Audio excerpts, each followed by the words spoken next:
So over here, you can see that I have these tasks right here. And let's say what I want to do is I want to assign due dates to it. So to do that over here, you can see the start date and the due date. So you can go ahead and choose a start date as you wish. And then you can go ahead and choose a due date right here, just like this as well. Apart from that, you can also go ahead and set the due dates to the task by going around onto the board. So you can see that there's the due date over here for this task already. But if you want to go ahead and add it for this task, you can simply go ahead and click on it. And then it opens up this page as you can see. So now over here, you can go ahead and set the start date right here for this particular task.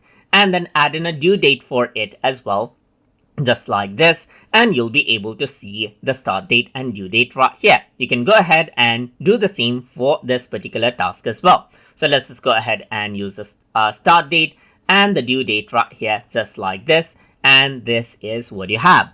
So that is how you can go ahead and assign out due dates to tasks inside of Microsoft Planner.